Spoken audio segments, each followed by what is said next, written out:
Hi Karnataka! ನಾನು ನಿಮ್ಮ ಸುಮಾ ಯಾದವ್. ಕರ್ನಾಟಕದ ಕಿಂಗ್ ಅಂಡ್ ಕ್ವೀನ್ಸ್ ಯೂಟ್ಯೂಬ್ ಚಾನೆಲ್ಗೆ ಎಲ್ರಿಗೂ ವೆಲ್ಕಮ್. ನಾನು ಈಗ ಬೆಂಗಳೂರಿನ ಹೃದಯ ಅನ್ನೋ ನಮ್ಮ ಮೆಜೆಸ್ಟಿಕ್ ಅಲ್ಲಿ ಇದ್ದೀನಿ.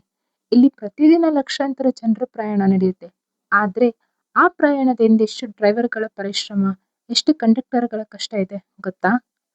ಮಳೆ ಇರಲಿ, ಬಿಸಿಲಿರಲಿ, ತಮ್ಮ ಪರ್ಸನಲ್ ಪ್ರಾಬ್ಲಮ್ಸ್ ಎಷ್ಟೇ ಇರಲಿ, ಜನರು ಸುರಕ್ಷಿತವಾಗಿ ಮನೆ ಸೇರ್ಬೇಕು ಅನ್ನೋ ಜವಾಬ್ದಾರಿಯಿಂದ ಕೆಲಸ ಮಾಡೋ ನಿಜವಾದ ಹೀರೋಸ್ ಇವರು. ನಾವು ಕೆಲವೊಮ್ಮೆ ಒಂದು ಸೀಟ್ಗಾಗಿ ಜಗಳ ಮಾಡ್ತೀವಿ, ಆದ್ರೆ ಇವ್ರು ದಿನಪೂರ್ತಿ ನಿಂತು ಕೆಲಸ ಮಾಡ್ತಾರೆ. ಒಂದು ಸ್ಮೈಲ್ ಜೊತೆ ಸಾವಿರಾರು ಜನರನ್ನು ಕೂಡ ಹ್ಯಾಂಡಲ್ ಮಾಡ್ತಾರೆ. ಆದ್ರಿಂದ ಇವತ್ತು ನಾನು ನಮ್ಮ BMTC ಡ್ರೈವರ್ ಮತ್ತೆ ಕಂಡಕ್ಟರ್ಸ್ ಲೈಫ್ ಸ್ಟೈಲ್ ಹೇಗಿರುತ್ತೆ, ಮತ್ತೆ ಅವರ ಜರ್ನಿನ ಎಷ್ಟು ಖುಷಿ ಪಡ್ತಾರೆ, ಏನೆಲ್ಲ ಫನ್ನಿ ಮೂಮೆಂಟ್ಸ್ ಇರುತ್ತೆ ಅಂತ ನಾವು ಅವ್ರ ಜೊತೆ ಮಾತಾಡಿ ತಿಳ್ಕೊಳ್ಳೋಣ. ಈ ವಿಡಿಯೋ ಕೇವಲ ಇಂಟರ್ವ್ಯೂ ಆಗಿರಲ್ಲ, ಇದು ನಮ್ಮ ಕರ್ನಾಟಕದ ಹಾರ್ಡ್ ವರ್ಕಿಂಗ್ ಜನರಿಗೆ ಒಂದು ಗೌರವ. ಈ ವಿಡಿಯೋ ನಿಮ್ಗೆ ಇಷ್ಟ ಆಗಿದ್ರೆ ಪ್ಲೀಸ್ ಶೇರ್ ಮಾಡಿ, ಲೈಕ್ ಮಾಡಿ ಅಂಡ್ ಸಬ್ಸ್ಕ್ರೈಬ್ ಮಾಡಿ. ಅದಕ್ಕೂ ಮುಂಚೆ ಎಲ್ಲಾ BMTC KSRTC ಡ್ರೈವರ್ಸ್ ಅಂಡ್ ಕಂಡಕ್ಟರ್ಸ್ಗೆ ಒಂದು ಸಲಾಮ್ ಕೊಡಿ, ಬಿಕಾಸ್ ನಿಜವಾದ ಹೀರೋಸ್ ಇವರು. As A driver and conductor, so ಇರೋ ನಮ್ ಕಿಂಗ್ಸ್ ಅಂತಾನೆ ಹೇಳ್ಬೋದು. ಯಾಕಂದ್ರೆ ಪಬ್ಲಿಕ್ ಗೆ ಸರ್ವಿಸ್ ಮಾಡ್ತಾರೆ. ಅದು ಯಾವ ತರ ಅಂದ್ರೆ ಒಂದ್ ಬಸ್ ಅಲ್ಲಿ ದಿನಗಟ್ಲೆ ಸಾವಿರಾರು ಜನ ಓಡಾಡ್ತಾರೆ. ಸೊ ನಾವ್ ಅನ್ಕೋಬಹುದು ಇವಾಗ ಹಾಸ್ಪಿಟಲ್ ಅಲ್ಲಿ ನಮ್ ಪ್ರಾಣ ಉಳಿಸ್ತಾರೆ ದುಡ್ಡು ಕೊಟ್ರೆ ಅಂತ. ಹಾಗೇನೆ BMTC ಕೂಡ ಅಷ್ಟೇ, ದಿನದಲ್ಲಿ ಎಷ್ಟೋ ಪ್ರಾಣಗಳನ್ನ ಉಳಿಸ್ತಾರೆ. ಸೇಫ್ ಆಗಿ ಒಂದ್ ಪಾಯಿಂಟ್ ಇಂದ ಒಂದ್ ಪಾಯಿಂಟ್ ಗೆ ಕರ್ಕೊಂಡ್ ಬರ್ತಾರಲ್ಲ, ಅವ್ರನ್ನ ನಿಜವಾದ ಕಿಂಗ್ಸ್ ಅಂತಾನೆ ಹೇಳ್ಬೋದು. ಸೊ ಬನ್ನಿ ಅವ್ರನ್ನ ಮಾತಾಡ್ಸೋಣ. ಸರ್, ನಿಮಗೆ ಇಂಟ್ರೊಡಕ್ಷನ್. ನನ್ನ ಹೆಸರು ಸಂತೋಷ್ ನಾಯಕ್ ಅಂತ ಮೇಡಮ್. ಹಾ ಸರ್. ನಮ್ಮ ಚಾಲಕ ಬೆಳಗ್ಗೆ ನಿನ್ನೆ ನೈಟ್ 4 ಗಂಟೆಗೆ ಚಾಲು ಆಗಿರೋದು. ಓಕೆ. ಡ್ಯೂಟಿ ಸ್ಟಾರ್ಟ್ ಮಾಡಿ ಇವತ್ತು ಮಧ್ಯಾಹ್ನ 2 ಗಂಟೆ ಕ್ಲೋಸ್ ಆಗುತ್ತೆ ಮೇಡಮ್. ಅಂದ್ರೆ ನೈಟ್ ಔಟ್. ಓಕೆ. ನಾನು ಅಶೋಕ್ ಅಂತ ನನ್ನ ಹೆಸರು. ನಂದು ರಾಯಚೂರು ಡಿಸ್ಟಿಕ್ ಲಿಂಗಸೂರು ತಾಲೂಕಿಂದ ಬಂದಿರೋದು. 2020ನೇ ಬ್ಯಾಚ್. ಇವಾಗ ನ್ಯೂ ಜಾಯ್ನಿಂಗ್. ನಾನು 1 ವರ್ಷ ಆಯ್ತು ಈಗ ಇಲ್ಲಿ ಕೆಲಸ ಮಾಡ್ತಿದ್ದು KSRTC. ಸರ್, ನಿಮಗೆ ಇಂಟ್ರೊಡಕ್ಷನ್, ಲೈಕ್ ನಿಮ್ಮ ಹೆಸರು, ಎಲ್ಲಿಂದ ಬಂದಿರೋದು, ಊರು, ಆತರ. ನನ್ನ ಹೆಸರು ಚಂದ್ರಶೇಖರ್ ಅಂತ. ದೀಪ 27ರಿಂದ ನಿರ್ವಾಹಕನಾಗಿ ಡ್ರೈವರ್ ಆಗಿ ವರ್ಕ್ ಮಾಡ್ತಾ ಇದ್ದೀರಾ? ಕಂಡಕ್ಟರ್ ಆಗಿ ಕೆಲಸ ಮಾಡ್ತಾರೆ. ಎಲ್ಲಾ ಕಂಡಕ್ಟರ್ಸ್ಗೂ ಒಂದು ಬೇಸಿಕ್ ಚಾಲೆಂಜ್ ಏನು, ಯಾವಾಗ್ಲೂ ಒಂದು ಚಾಲೆಂಜ್ ನ ಫೇಸ್ ಮಾಡ್ತಿರ್ತಾರೆ. ಅದು ಯಾವ ಚಾಲೆಂಜ್? ಅಷ್ಟು ಜನರು ಸಹಕಾರ ಕೆಲವು ಕಡೆ ಚೆನ್ನಾಗಿರುತ್ತೆ, ಕೆಲವು ಕಡೆ ಇದಿರುತ್ತೆ. ಅದೇ ಒಂದು ಸಮಸ್ಯೆ. ಆಸ್ ಎ ಡ್ರೈವರ್ ನೀವೇನ್ ಚಾಲೆಂಜಸ್ ನ ಫೇಸ್ ಮಾಡ್ತೀರಾ ಸರ್? ಎಲ್ಲದಕ್ಕೂ ಫೇಸ್ ಮಾಡ್ಬೇಕು ಮೇಡಮ್. ಒಂದೇ ತರ ಅಲ್ಲ, ಟ್ರಾಫಿಕ್ ಫೇಸ್ ಮಾಡ್ಬೇಕು, ಪಬ್ಲಿಕ್ ಬರ್ತಿರ್ತಾರೆ ಹೋಗ್ತಿರ್ತಾರೆ, ಎಲ್ಲದಕ್ಕೂ ಫೇಸ್ ಮಾಡ್ಲೇಬೇಕಾಗತ್ತೆ. ಆಸ್ ಎ ಕಂಡಕ್ಟರ್ ನೀವು ಸರ್ ಯಾವ ತರ ಫೇಸ್ ಮಾಡ್ತೀರಾ ಚಾಲೆಂಜಸ್? ನಾವು 8 ಅವರ್ ಕಂಟಿನ್ಯೂ ನಿಂತ್ಕೊಂಡಿರ್ತೇವೆ ಜನಗಳ ಮಧ್ಯೆಯಲ್ಲಿ. ಜನಗಳು ಯಾವ ತರ ಬಿಹೇವಿಯರ್ ಮಾಡ್ತಾರೋ ಅವ್ರಿಗೆ ಕರೆಕ್ಟ್ ಆಗಿ ನಾವೆಲ್ಲ ಚೆನ್ನಾಗಿ ಅವ್ರಿಗೆ ಇದು ಮಾಡ್ತೀವಿ. ನಾವು ರೆಸ್ಪೆಕ್ಟ್ ಕೊಟ್ರೆ ಅವರು ರೆಸ್ಪೆಕ್ಟ್ ಕೊಡ್ತಾರೆ. ಹೌದು. ಅವ್ರ ಜೊತೆ ನಾವು ಚೆನ್ನಾಗಿ ಮಾತಾಡೋದು ಇದು ಮಾಡ್ತೀವಿ. ಯಾರ ಜೊತೆ ಜಗಳ ಇದು ಮಾಡಂಗಿಲ್ಲ, ಏನಿಲ್ಲ. ಏನಂದ್ರೆ ಕಾಲೇಜ್ ಸ್ಟೂಡೆಂಟ್ಸ್ ಪಾಸ್ ಗಳಿರುತ್ತೆ. ಸೊ ಅವಾಗ BMTC ಬಸ್ ನಿಲ್ಸಲ್ಲ, ತುಂಬಾ ಜನ ವೇಟ್ ಮಾಡ್ತಾ ಇರ್ತಾರೆ. ಇದೊಂದು ಕಾಲೇಜ್ ಸ್ಟೂಡೆಂಟ್ ಕಂಪ್ಲೇಂಟ್ ಅಂತ ಹೇಳ್ಬೋದು. ನಿಜ. ಅದು ಯಾಕಂದ್ರೆ ಅವರು ಸುಮ್ನೆ ನಿಂತಿರ್ತಾರೆ, ಗಾಡಿ ಖಾಲಿ ಇದ್ದಾಗ ಬರಲ್ಲ, ಫುಲ್ ಇದ್ದಾಗ ಬರಲ್ಲ. ಒಂದೊಂದ್ಸಲ ಏನ್ ಮಾಡ್ತಾರೆ, ಅಲ್ಲೇ ಮಾತಾಡ್ಕೊಂಡು ನಿಂದಿರ್ತಾರೆ. ಓಕೆ. ಅಂದ್ರೆ ಹಿಂದೆ ಬಸ್ ಖಾಲಿ ಬಸ್ ಬರ್ತೈತೆ ಅಂತೇಳಿ. ಹಿಂಗಾಗಿ ಅದು ನಮ್ ಕಂಡಕ್ಟರ್ ಡ್ರೈವರ್ಗಳಿಗೆ ಮೈಂಡ್ ಸೆಟ್ ಆಗಿರ್ತದೆ. ಇವರು ನಾವು ಖಾಲಿ ಇದ್ದನು ಬರಲ್ಲ, ಫುಲ್ ಇದ್ದಾಗ ಬರಲ್ಲ, ಅಲ್ಲೇ ಮಾತಾಡ್ಕೊಂಡು ನಿಂತಿರ್ತಾರೆ. ಯಾಕಂದ್ರೆ ನಮ್ಗೆ ಒಂದ್ಸಲ ಏನಾಗ್ಬಿಡ್ತೈತಿ, ಇವ್ರು ಇಷ್ಟೇ ನಿಂದಿರ್ತಾರ, ನಮ್ಗೆ ಪಬ್ಲಿಕ್ ಆದ್ರೆ ಬರ್ತಾರೆ. ಕಾಲೇಜ್ ಹುಡುಗರು ಇದು ಅವ್ರ ಏನಾರ ಬರಕ್ ಕೈ ಮಾಡೋದಲ್ಲ, ಕೈ ಅಡ್ಡ ಹಾಕಲ್ಲ, ಸುಮ್ನೆ ನಿಂತಿರ್ತಾರೆ. ನಾವ್ ನಿಲ್ಸಿರ್ತೀವಿ, ನಮ್ಗೆ ಒಂದೊಂದ್ಸಲ ಬೇಜಾರಾಗಿರುತ್ತೆ. ಅವ್ರು ನಿಂದಿಸಿದ್ರು ಬರಲ್ಲ ಮೇಡಮ್. ಅವರು ಬರ್ತಾರೆ ಬಟ್ ಆತರ ಬರಲ್ಲ. ಕಾಯ್ಕೊಂಡಿರ್ತಾರೆ. ಅವ್ರು ಬರ್ತಾರೆ, ಆಮೇಲೆ ಲೈಕ್ ಹೋಗೋಣ ಆತರ ಮಾತಾಡ್ತಿರ್ತಾರೆ. ಸಪೋಸ್ ನೀವು ಹೋಗ್ತಾ ಇರ್ತೀರಾ, ಸಡನ್ ಆಗಿ ನಿದ್ದೆ ಬಂದ್ರೆ ಏನ್ ಮಾಡ್ತೀರಾ? ನಮಗ್ ನಿದ್ದೆ ಬರಲ್ಲ. ಯಾವಾಗ್ಲೂ ಬರಲ್ಲ. ನಮ್ದು ಡ್ಯೂಟಿ ಟೈಮ್ ಅಲ್ಲಿ ಸ್ಟೇರಿಂಗ್ ಅಲ್ಲಿ ಇರ್ತೀವಲ್ಲ, ನಮಗ್ ನಿದ್ದೆ ಅನ್ನೋದೇ ಪ್ರತಿ ನನ್ಗೆ ಅಂತಲ್ಲ, ಲೈಕ್ ಎಲ್ಲಾ ಡ್ರೈವರ್ಗಳಿಗೆ ಅದು ಸ್ಟೇರಿಂಗ್ ಅಂತಂದ್ರೆ ಅದು ನಮಗ್ ಗೊತ್ತಿಲ್ಲದಂಗೆನೆ ಒಂದು ಶಕ್ತಿ ಬಂದಿರುತ್ತೆ. ಆ ಶಕ್ತಿಯಲ್ಲಿ ನಾವು ಚೂರು ಯಾಮಾರ್ಬಾರ್ದು. ಅದು ಬಹಳ ಕಷ್ಟವಾದ ಕೆಲಸ. ಮತ್ತೆ ನಮ್ದೊಂದು ಕಂಪ್ಲೇಂಟ್ ಇದೆ. ಕಂಪ್ಲೇಂಟ್ ಅಂತ ಅಲ್ಲ, ಬಟ್ ಜನರಲ್ ಆಗಿ ಕೇಳ್ತಾ ಇರೋದು. ನಾವ್ ಏರ್ಫೋನ್ ಹಾಕೊಂಡು ಬಸ್ ಹತ್ತುತ್ತಾ ಇರ್ತೀವಿ, ಫೋನ್ ಅಲ್ಲಿ ಮಾತಾಡ್ಕೊಂಡು ಬಸ್ ಹತ್ತಿರ್ತೀವಿ. ನಮಗ್ ಮೇನ್ ಬಸ್ ಹತ್ಬೇಕಾದ್ರೆ ಒಂದು ಭಯ ಅಂದ್ರೆ ಕಂಡಕ್ಟರ್ ಎಲ್ಲಿ ಬೈದ್ ಬಿಡ್ತಾರೆ ಅನ್ನೋ ಭಯನೇ. Good question, you are a good question. ಇಲ್ಲ, ಅದು ತಪ್ಪು. ಫೋನ್ ಅಲ್ಲಿ ಮಾತಾಡೋದು, ಇಯರ್ಫೋನ್ ಹಾಕೊಂಡ್ ಅವ್ರದ್ದು ಅಬ್ಸರ್ವೇಷನ್ ಕಡೆ ಇರುತ್ತೆ. ನಾವು ಬಸ್ ಹತ್ತಿಸ್ತೀವಿ, ಒಂದ್ ಕಾಲ್ ಕೆಳಗಡೆ ಇದ್ರೆ ಒಂದ್ ಕಾಲ್ ಮೇಲೆ ಇರುತ್ತೆ. ಅವ್ರು ಫೋನ್ ಕಡೆಗೆ ಅಬ್ಸರ್ವೇಷನ್ ಇರುತ್ತೆ. ಹೇಳ್ಬೇಕಂದ್ರೆ ಲೇಡೀಸ್ ಅವರು ದಯವಿಟ್ಟು ಬಸ್ ಹತ್ಬೇಕಂದ್ರೆ ಫೋನು ಕಟ್ ಮಾಡ್ಬಿಟ್ಟು ಆಮೇಲೆ ಬಸ್ ಒಳಗಡೆ ಬಂದು ಮಾತಾಡಿದ್ರೆ ನೋ ಪ್ರಾಬ್ಲಮ್. ಅವ್ರ ಫೋನಲ್ಲಿ ಮಾತಾಡ್ಕೊಂಡು ಬಸ್ ಹತ್ತಿದ್ರೆ ನಮಗ್ ಒಂಥರ ಅವ್ರ್ ಮುಂದೆ ಹತ್ತಾರೋ ಇಲ್ವೋ ಅದು ಗೊತ್ತಾಗಲ್ವಲ್ಲ.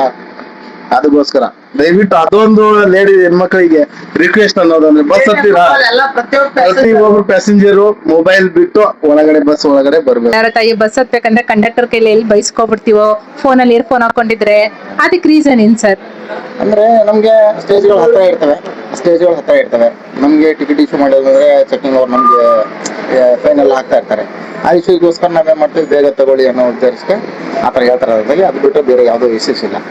ನಿಮ್ದು ಇಷ್ಟು ಜನನ ಕಂಟ್ರೋಲ್ ಮಾಡೋದಾಗಿರ್ಬೋದು, ಮತ್ತೆ ಆ ಸೀನಿಯರ್ ಸಿಟಿಸನ್ಸ್, ಯೂತ್ಸ್ ಎಲ್ಲರೂ ಮಿಕ್ಸಪ್ ಆಗಿರ್ತಾರೆ. ಒಂದಿನಕ್ಕೆ ನಾವು ಪ್ರಯಾಣಿಕರನ್ನ 1000ರಿಂದ 1200 ಜನಕ್ಕೆ ನಾವು ಇದು ಮಾಡ್ತೀವಿ, ಪ್ರಯಾಣಿಕರೇ ತಲುಪಿಸ್ತೀವಿ. ಇವಾಗ ಫ್ರೀ ಆಧಾರ್ ಕಾರ್ಡ್ ಎಲ್ಲ ಆಯ್ತು, ಸೊ ವುಮೆನ್ಸ್ ಎಲ್ಲ ತುಂಬಾ ಜಾಸ್ತಿ ಜನನೇ ಬರ್ತಾರೆ.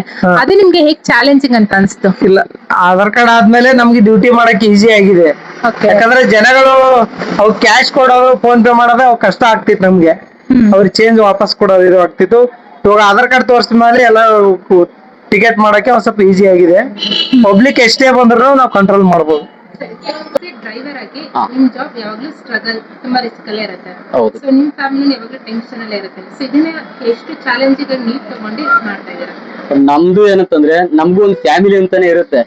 ಆ ಅಪಘಾತಗಳು ಎಲ್ಲ ನಮ್ ಕಣ್ಣು ಮುಂದೆ ಬರ್ತಾ ಇರ್ತವೆ. ಬಟ್ ನಮಗೂ ಕುಟುಂಬ ಇದೆ ಅಂತೇಳಿ ನಾವು ಆ ಜವಾಬ್ದಾರಿನ ಹೊತ್ಕೊಂಡು ನಮ್ಮಿಂದ ಜನ ಇರ್ತಾರೆ, ಅವ್ರದ್ದು ಪ್ರಾಣ ನಮ್ ಕೈಲಿದೆ ಅಂತ ನಾವು ಬಹಳ ಒಂದು ವಿವೇಕದಿಂದ ಗಾಡಿ ಓಡಿಸ್ಬೇಕಾಗತ್ತೆ. ನಿಮ್ ಡ್ರೀಮ್ ಏನಾಗಿತ್ತು ಸರ್? ಲೈಕ್ ಇವಾಗ ನಾವ್ ಅನ್ಕೊಂತೀವಿ ಲೈಫ್ ಅಲ್ಲಿ ಈ ತರ ಆಗ್ಬೇಕಿತ್ತು ಅಂತ. ಸೊ ನಿಮ್ಮಿಬ್ರು ಡ್ರೀಮ್ಸ್ ಏನಾಗಿತ್ತು? ಇಲ್ಲ, ನಮಗೂ ಅನಿಸುತ್ತೆ ಪಬ್ಲಿಕ್ ಒಂದೊಂದ್ಸಲ ಒಳ್ಳೊಳ್ಳೆ ಜಾಬ್ ಅಲ್ಲಿ ಇರ್ತಾರೆ. ನಾವು ಒಂಥರ ಟಿಕೆಟ್ ಮಾಡ್ಕೊಟ್ಟು ಇದು ಇರ್ತೀವಲ್ಲ, ಅಂದ್ರೆ ಅವರು ಈ ತರ ಶ್ರೀಮಂತರ ತರ ಇರ್ತಾರೆ, ನಾವು ಒಂಥರ ಇದು ಪಬ್ಲಿಕ್ ಅಲ್ಲಿ ನಾವು ಇದು ಒಂದ್ಸಲ ಇದಾಗುತ್ತೆ. ಸರ್ ನಿಮ್ದು? ಮೇಡಮ್, ನಾನು ಡ್ರೈವರ್ ಆಗ್ಬೇಕಂತಾನೆ ನನ್ ಕನಸಿತ್ತು. ಡ್ರೈವರೇ ಆಗಿದ್ದೀನಿ. ಅಂದ್ರೆ ಕಾಕಿ ಡ್ರೆಸ್ ಹಾಕ್ಬೇಕು ಅಂತಂದ್ರೆ ಅದು ಒಂದು ಪುಣ್ಯದ ಕೆಲಸ. ಎಷ್ಟು ವರ್ಷ ಸರ್ವಿಸ್ ಆಗಿದೆ ಸರ್ ನಿಮಗೆ? 16 ವರ್ಷ. ಈ 16 ವರ್ಷ ಸರ್ವಿಸ್ ಅಲ್ಲಿ ಒಂದು ಬ್ಯಾಡ್ ಮೂಮೆಂಟ್, ಒಂದು ಗುಡ್ ಮೂಮೆಂಟ್ ಯಾವುದು? ಲೈಕ್ ಒಂದು ಬ್ಯಾಡ್ ಆಗಿ ಏನಾದ್ರು ಇನ್ಸಿಡೆಂಟ್ ಆಗಿರುತ್ತೆ, ಒಂದು ಗುಡ್ ಆಗಿ ಇನ್ಸಿಡೆಂಟ್ ಆಗಿರುತ್ತೆ, ಯಾವ್ದು ಮರೆಯೋಕ್ ಆಗಲ್ಲ ಅನ್ನೋದು? ಆತರ ಇನ್ಸಿಡೆಂಟ್ಸ್ ಏನಕ್ಕೆಲ್ಲ, ಕೆಲವೊಂದು ಇರ್ತಾವೆ, ಅವೆಲ್ಲ ಸಹಜ, ಏನ್ ಮಾಡಕ್ಕಾಗಲ್ಲ. ಈಗ ಗುಡ್ ಇನ್ಸಿಡೆಂಟ್ ಇದಂದ್ರೆ ಯಾರೋ ಒಬ್ರು ಮೊನ್ನೆ ಇನ್ ಕೇಸ್ ಬಸ್ಸಲ್ಲಿ ಸ್ವಲ್ಪ ಇದಾಯ್ತು, ಇಶ್ಯೂಸ್ ಆಯ್ತು, ಸ್ವಲ್ಪ ಇಂಜುರಿ ಆಯ್ತು. ಅವ್ರಿಗೆಲ್ಲ ಸ್ವಲ್ಪ ಇದು ಫಸ್ಟ್ ಏಡ್ ಬಾಕ್ಸ್ ಎಲ್ಲ ಇದು ಮಾಡ್ಕೊಂಡು ಅವ್ರಿಗೆ ಇದು ಮಾಡಿದ್ವಿ. ಅದು ಒಂಥರ ಗುಡ್ ಅನಿಸ್ತು. ಆಮೇಲೆ ಕೆಲವೊಂದು ಚಿಲ್ಲರೆಗಳು ಸಮಸ್ಯೆ ಅತಿರೇಕಕ್ಕೆ ಹೋಗ್ಬಿಡ್ತಾರೆ, ಅವಾಗ ಸ್ವಲ್ಪ ಬ್ಯಾಡ್ ಅನ್ಸುತ್ತೆ. ಈ ತರ ಬಸ್ ಅಲ್ಲಿ ಏನಾದ್ರು ಕಾಮನ್ ಆಗಿ ನೋಡ್ತಾ ಇರ್ತೀವಿ, ಸೀನಿಯರ್ ಸಿಟಿಸನ್ ಏನಾದ್ರು ಜಗಳ ಆಗ್ಬಿಡ್ತಾರೆ. ಸೊ ನೀವು ಇಲ್ಲಿ ಟಿಕೆಟ್ ಕೊಡ್ಬೇಕಾಗತ್ತೆ, ಅಲ್ಲಿ ಜಗಳ ನಿಲ್ಸ್ಬೇಕಾಗತ್ತೆ, ಅದನ್ನ ಹೆಂಗ್ ಹ್ಯಾಂಡಲ್ ಮಾಡ್ತೀರಾ? ಒಂದ್ಸರಿ 2 ಸರಿ 3 ಸರಿ ತಾಳ್ಮೆಂದು ಹೇಳ್ತೀನಿ. ಇಲ್ಲ ಅಂದ್ರೆ ಆಮೇಲೆ ನಾನು ಏನ್ ಮಾಡ್ತೇನೆ, ಬಸ್ನ ಸೈಡ್ ಆಗಿ ನಿಲ್ಸ್ಬಿಡ್ತೇನೆ ಅಷ್ಟೇ. ಅವ್ರ ಗಲಾಟೆ ಎಲ್ಲ ಶಾಂತ ಆದ್ಮೇಲೆ ನಾನು ಮೂವ್ ಮಾಡ್ಕೊಂಡು ಹೋಗ್ತೀನಿ. ನಿಮ್ ಎಕ್ಸ್ಪೀರಿಯನ್ಸ್ ಆಗಿದೆ, ಎಕ್ಸ್ಪೀರಿಯನ್ಸ್ ಸ್ವಲ್ಪ ವರ್ಕ್ ಮಾಡ್ತೀರಾ, ಡ್ರೈವರ್ ಆಗಿ ನೀವು ಜಾಯ್ನ್ ಆಗಿದ್ದೀರಾ. ಹೌದು. ಎಕ್ಸ್ಪೀರಿಯನ್ಸ್ ಆಗಿದೆ, ಮತ್ತೆ ಹೇಗೆ ಹ್ಯಾಂಡಲ್ ಮಾಡ್ತೀರಾ ಟ್ರಾಫಿಕ್ ಜಾಮ್, ಕೆಲವೊಂದು ಆಕ್ಸಿಡೆಂಟ್ಸ್ ಆತರ ಎಲ್ಲ? ನಾವು ಮೊದಲು ಪ್ರೈವೇಟ್ ಅಲ್ಲಿ ಡ್ರೈವಿಂಗ್ ಮಾಡುವಾಗ ಈ ಟ್ರಾಫಿಕ್ ಅಲ್ಲಿ ಇದೆಲ್ಲ ನಾವು ಓಡಿಸ್ತಾ ಇದ್ದಿಲ್ಲ. ಬಟ್ ನಮ್ದೊಂದು ಟೈಮಿಂಗ್ಸ್ ಇದ್ದಿಲ್ಲ, ಏನಿದ್ದಿಲ್ಲ. ನಮ್ಮೊಂದು ಕಂಫರ್ಟಬಲ್ ಆಗಿ ನಾವು ಯಾವಾಗ ಬೇಕೋ ಅವಾಗ ಓಡಿಸ್ತಾ ಇದ್ವಿ. ಈ ತರ ಜರ್ನಿ ಇರುತ್ತಲ್ವಾ, ನಿಮ್ಗೆ ಯಾವ್ದಾದ್ರು ಬೇಜಾರಾಗಿದ್ಯಾ? ಅಯ್ಯೋ ಈ ತರ ಕೆಲಸ ಈ ತರ ಜಾಯ್ನ್ ಆಗ್ಬಿಟ್ಟೆ, ಇಷ್ಟೆಲ್ಲ ಕೆಲವೊಂದು ಮಾನಿಟಿಲೇ ಇರ್ತೀರಾ, ನಿದ್ದೆ ಇರಲ್ಲ, ತುಂಬಾ ಸ್ಟ್ರಗಲ್ಸ್ ಇರುತ್ತೆ. ಸೊ ನಿಮ್ಗೆ ಯಾವ್ದಾದ್ರು ಬೇಜಾರಾಗಿದ್ಯಾ? ಆಗಿದೆ, ಸುಮಾರು ಸಾರಿ ಆಗಿದೆ. ಈ ಒಂದ್ 2-3 ತಿಂಗಳದಲ್ಲೇ ನಮ್ಗೆ ಈ ತರದೊಂದು ಸ್ಟ್ರಗಲ್ ಆಗಿದೆ. ಯಾಕಂದ್ರೆ ನಮ್ಗೆ ಕಂಫರ್ಟಬಲ್ ಆಗ್ಲಿಲ್ಲ. ಫಸ್ಟ್ ಅಲ್ಲಿ ಬಂದಾಗ ತೊಂದ್ರೆ ಆಯ್ತು, ನಮ್ಗೆ ಟೈಮ್ ಮೇಂಟೈನ್ ಆಗ್ಲಿಲ್ಲ, ಸರಿಯಾದ ಊಟ ಕೊರತೆ ಆಯ್ತು ನಮ್ಗೆಲ್ಲ. ಬಟ್ ಟೈಮ್ ಸೆಟ್ ಆಗ್ಲಿಲ್ಲ ನಮ್ಗೆ, ಡ್ಯೂಟಿ ರೊಟೇಷನ್ ಎಲ್ಲ, ಹಂಗಾಗಿ ಸಮಸ್ಯೆ ಆಗಿತ್ತು ನಮ್ಗೆ. ಪಬ್ಲಿಕ್ ದಿನ ಇದ್ದಿದ್ದೆ ಪಬ್ಲಿಕ್ ಅಲ್ಲಿ ಒಂದಲ್ಲ ಒಂದು ಹಂಗೆ ಏನಾರ ಅಂತಿರ್ತಾರೆ, ನಾವು ಸರಿಪಡಿಸ್ಕೊಂಡು ಹೋಗ್ಬೇಕಷ್ಟೇ. ಯಾಕಂದ್ರೆ ನಾವು ಪಬ್ಲಿಕ್ ಒಬ್ಬ KSRTC ಡ್ರೈವಿಂಗ್ ಕೆಲಸ ಮಾಡ್ತಾ ಇದೀನಿ, ಅದೇ ಒಂದು ಹ್ಯಾಪಿ ಅಷ್ಟೇ.